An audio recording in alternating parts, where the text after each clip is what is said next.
भारत के 15 crore senior citizens का इस द सीनियर इंडियंस के नए एपिसोड में काफ़ी स्वागत है। और आज हम शुरुआत करेंगे। एक 80 साल के हैं बुजुर्ग शर्मा जी हैं। Is a retired police commissioner from Patna. कितना अच्छा मधुर गाते हैं, आप सुनिए उनको कराओके पे। तो दिस इज़ क्वाइट इंस्पायरिंग। देखिए, अब तो सबके जो 60 क्रॉस कर जाते हैं, they are suppose to live for 80 years. अब 80 इससे 80 साल तक कम से कम जीना ही है। तो कुछ कुछ एक्टिविटीज़ वगैरह में, हॉबीज़ वगैरह में इंटरेस्ट हो तो मज़ा आता है। और ये जो कराओके है, एक वाकई में एक वरदान है हम लोगों के लिए। तो चलिए सुनते हैं शर्मा जी से, उनका एक बड़ा मधुर गाना सुनते हैं कराओके पे।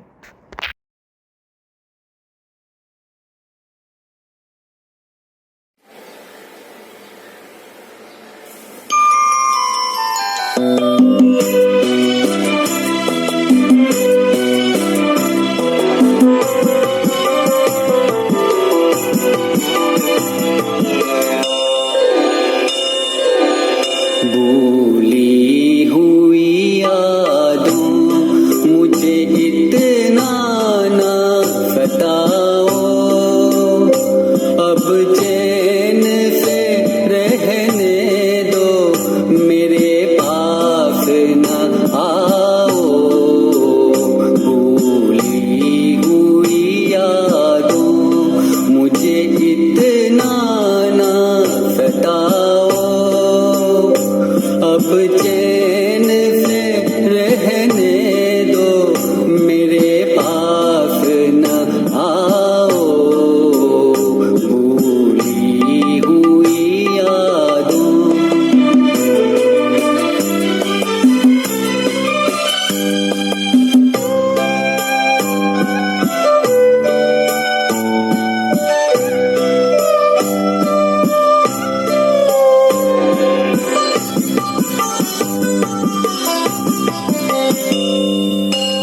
दामन में लिए बैठा हूँ टूटे हुए तारे, टूटे हुए तारे। कब तक मैं जीऊँगा यूं ही ख्वाबों के सहारे, ख्वाबों के सहारे। दीवाना हूँ अब और न दीवाना बनाओ, अब चैन से रहने दो, मेरे पास न आओ। भूली हुई यादों।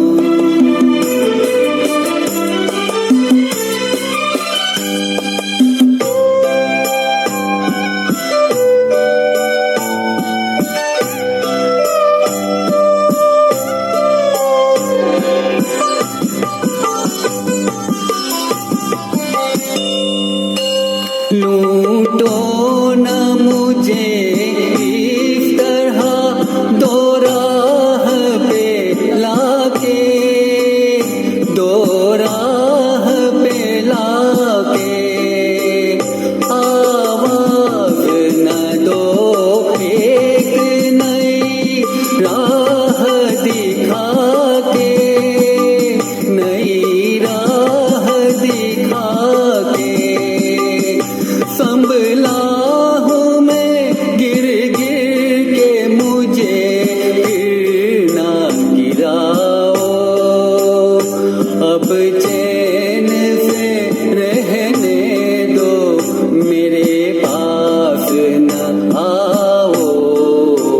भूली हुई यादों। आगे देखते हैं हम एक छोटा सा वीडियो। मैं इसको नाम दूंगा फ्यूज़न। अब सब टाइटल हैं इंग्लिश में और म्यूज़िक साथ में अपना इंडियन है, अच्छा म्यूज़िक है। तो ज़रा इस छोटे से वीडियो को देखिए, आपको अच्छा लगेगा कि एक बड़ी उम्र का होना एक फ़ख्र की बात है। अब ये अलग बात है कि किसी घर के अंदर में बूढ़ों को एब्यूज़ भी किया जाता है, वो उसको एक तरफ रखिए। लेकिन be proud of its, be proud of it कि हम लोग इस उम्र में पहुंच गए हैं चलिए देखते हैं छोटे से वीडियो को, ये यूट्यूब से लिया गया है।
जय भाई ठाकुर को फिल्मों के बारे में सुनने का एक अलग ही आनंद है अपने लिए। चलिए उन्हीं को देखते हैं, सुनते हैं। इस बार वो चर्चा कर रहे हैं 2 फ़िल्मों की। ये दोनों फ़िल्में जो हैं उसमें एक शबाब जो है उसके बारे में आपने ज़्यादा सुना होगा। बहुत बेहतरीन गाने थे उस फ़िल्म के, और ये दोनों ही फ़िल्में 54 की थीं, और जय भाई अपने खजाने से ढूँढ के लाए हैं। चलिए सुनते हैं जय भाई ठाकर।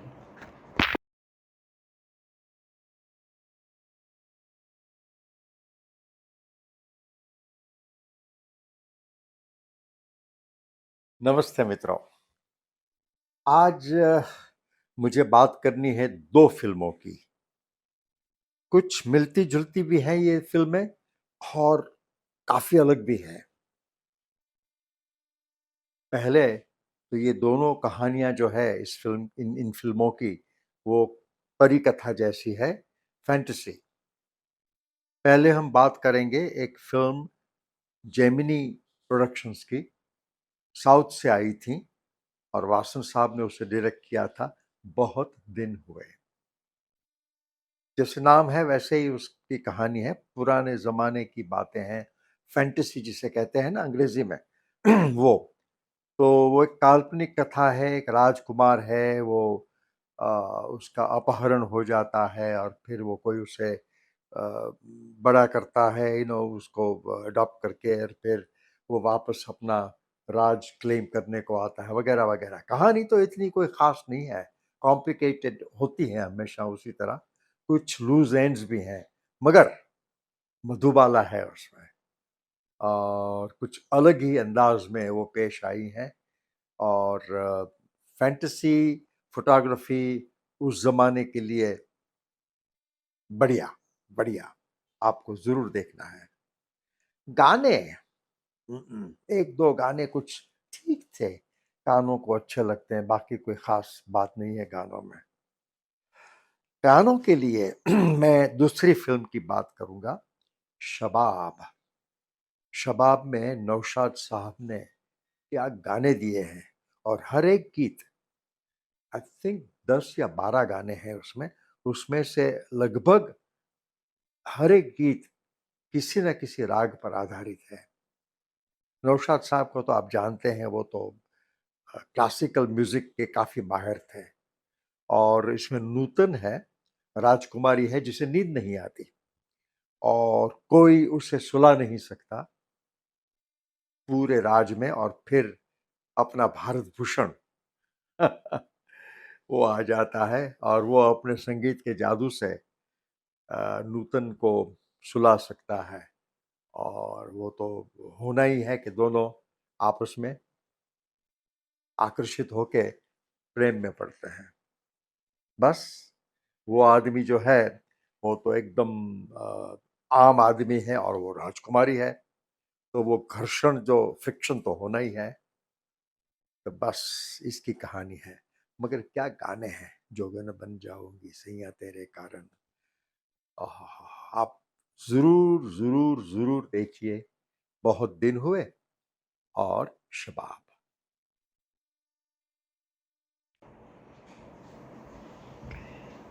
60 क्रॉस करने के बाद में यदि आपके पास में कोई हॉबी रही हो, तो उस हॉबी को आप परस्यू कर सकते हैं। उसके लिए आपके पास टाइम भी होता है और थोड़े खर्च करने के लिए पैसे भी होते हैं, लेकिन हॉबी होना ज़रूरी है। तो राजकोट से हम आपको दिखाते रहे इनके वीडियो। डॉक्टर दिलीप अग्रवाल हैं, इनकी बर्ड वॉचिंग की जो हॉबी है, ब्यूटीफुल, बहुत अच्छा शूट कर रहे हैं। एंड वो तो एंजॉय कर रहे होंगे, आप भी उनकी शूटिंग को एंजॉय कीजिए और उनसे इंस्पायर होइए कि कुछ हॉबीज़ हों तो लाइफ में काम आती हैं। चलिए, अगर आप वो हॉबी मिस कर गए हों तो अपने कलीग्स को या छोटे लोगों को सजेस्ट कीजिए, they must cultivate a certain hobby. अब ये देखिए डॉक्टर दिलीप अग्रवाल को उनकी बर्ड शूटिंग की, बर्ड वॉचिंग की जो हॉबी है, कितना अच्छा काम आ रही है। चलिए देखते हैं डॉक्टर दिलीप अग्रवाल फ्रॉम राजकोट।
अभी आपने अखबारों में पढ़ा होगा, टीवी पे सुना होगा कि India has now surpassed the population of China, और चाइना की पॉपुलेशन जो है थोड़ी श्रिंक हो रही है।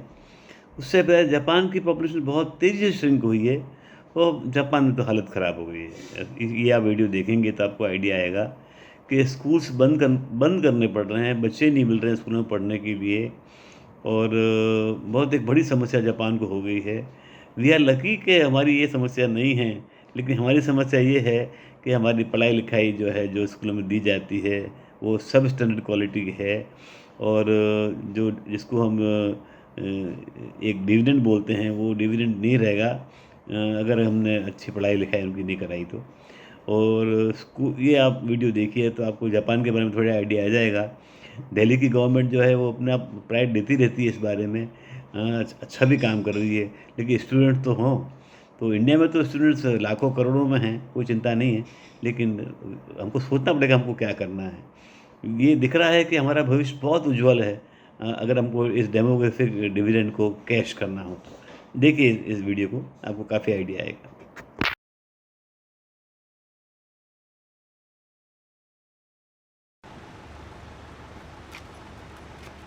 ये स्कूल बस हर दिन इन्हीं दो छात्रों को लेकर आती है और फिर वापस ले जाती है। आओ ई होशी और ईता सातो दोनों की उम्र 15 साल है और ये दोनों जापान के फुकुशिमा प्रीफेक्चर के इस दूर दराज के पहाड़ी इलाके में स्थित इस स्कूल के आखिरी छात्र हैं। इस स्कूल में अब नए बच्चे दाखिला नहीं ले रहे हैं। कुछ दिनों में जब इन दोनों छात्रों की पढ़ाई पूरी हो जाएगी तो 76 साल पुराने इस स्कूल को बंद करने के अलावा कोई चारा नहीं होगा। मैंने जब पहली बार प्रिंसिपल के मुंह से सुना कि हमारा ये स्कूल बंद हो रहा है, तो मुझे तो बहुत दुख हुआ। इस तरह के लंबे इतिहास वाले किसी स्कूल को बंद करना, ये कोई अच्छी बात तो नहीं है। सरकारी आंकड़े बताते हैं कि जापान में हर साल लगभग 450 स्कूल बंद हो रहे हैं।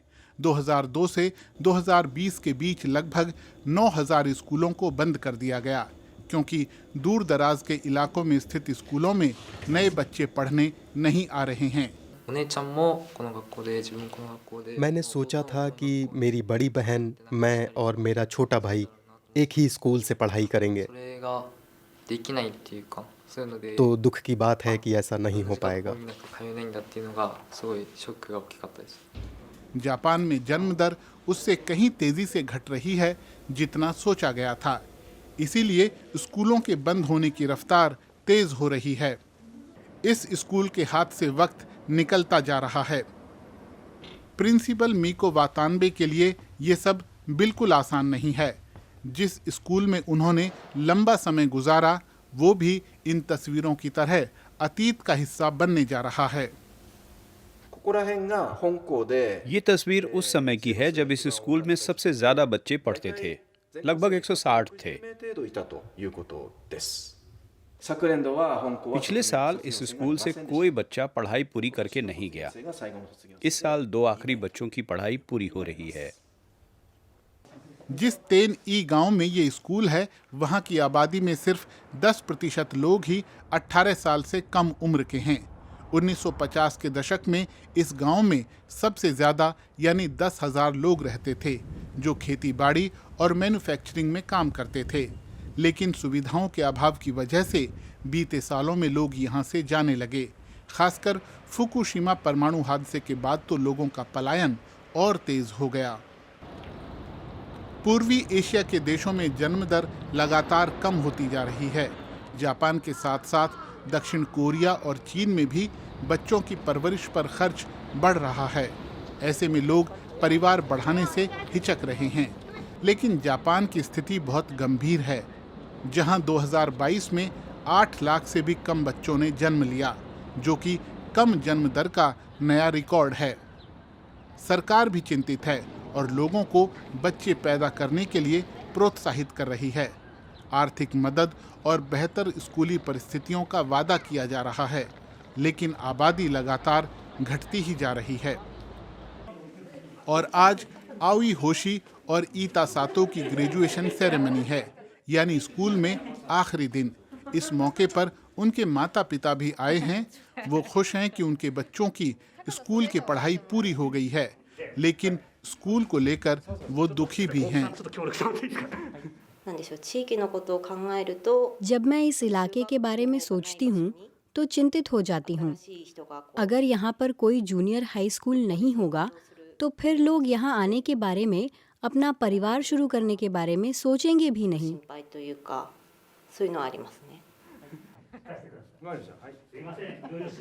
आओई होशी और ईता सातो अब दूसरी जगह पर आगे की पढ़ाई करेंगे, लेकिन ये स्कूल हमेशा उनकी यादों में रहेगा। आओई तो यहाँ लौटकर भी आना चाहती हैं। पता नहीं, जब तक मैं बड़ी होकर नर्सरी स्कूल टीचर बनूंगी, तब तक इस गांव में कोई बच्चा बचेगा भी या नहीं। अगर कोई बच्चा हुआ तो मैं यहाँ वापस आना चाहूँगी। यूमोतो जूनियर हाई स्कूल और ऐसे हजारों स्कूलों का बंद होना बताता है कि आज जापान का समाज अस्तित्व का गंभीर संकट झेल रहा है।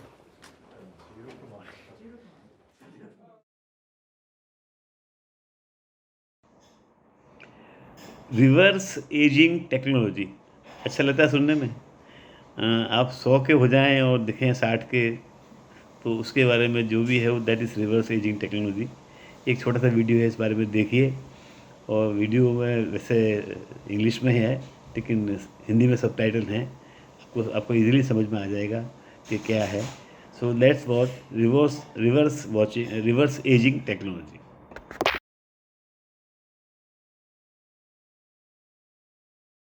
Biologically, I'm a few hundred ages. My left ear is 64. My fitness test, they say I'm 18. My heart is 37. My diaphragm strength is 18.